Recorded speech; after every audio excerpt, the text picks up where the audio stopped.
హరి ఓం.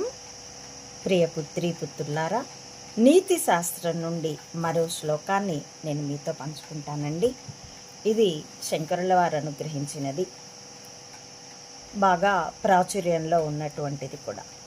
శ్లోకార్థేన ప్రవక్ష్యామి యదుక్తం గ్రంథకోటిభిః బ్రహ్మ సత్యం జగన్మిథ్య GO బ్రహ్మైవా నాపరః.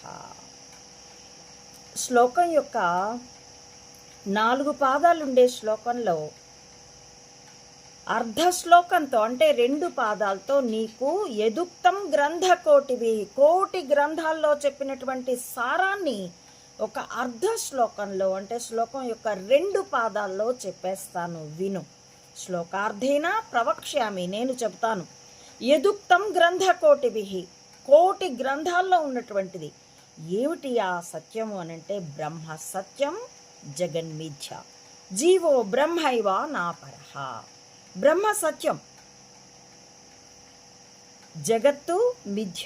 నీకు కనిపిస్తుంది అన్నటువంటిది వినిపిస్తుంది, స్పర్శకు తెలుస్తుంది, తినడానికి రుచికి తెలుస్తుంది, నా పంచేంద్రియ జ్ఞానానికి తెలుస్తుంది. అంటే నీ పంచేంద్రియ జ్ఞాన సహితమైనటువంటి ఈ దేహమే స్థూల సూక్ష్మ కారణ శరీరాలతో సహా అది ఆ మిథ్యలో భాగమే.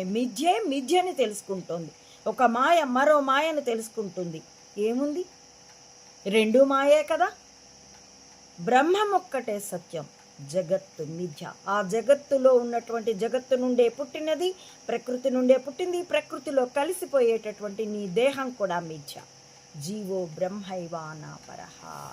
జీవుడు బ్రహ్మమే, ఇతరుడు కాదు, దానికి వేరైనది కాదు. జీవో బ్రహ్మైవా నాపరః, అది మరొకటి కాదు, బ్రహ్మమే జీవుడు కూడా. దీన్ని మాండుక్యోపనిషత్తు అద్భుతంగాను, అలాగే ముండకోపనిషత్తు కూడా అవస్థాత్రయ ప్రక్రియతో ఎంతో వివరంగా చెబుతారండి పెద్దలు. హొళే నరసీపురం వాళ్ళైతే వాళ్ళ యొక్క ప్రతి ఉపనిషత్తు విశ్లేషణ అవస్థాత్రయ ప్రక్రియతోనే ఉంటుంది. అద్భుతంగా చెప్తారు.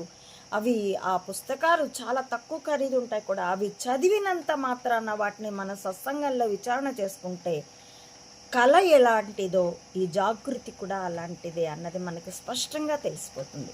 కళలో మనమే కొండలు, నదులు, సముద్రాలు, మన పక్కింటి వాళ్ళని, కుక్క, నక్క, పిల్లి, బల్లి, గిన్నెలు, గిటార్లు, సిలిండర్లు అన్నిటినీ సృష్టించేస్తాం.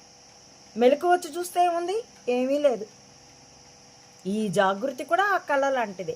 ఆ కళలో మనం అన్నిటినీ సృష్టిస్తూ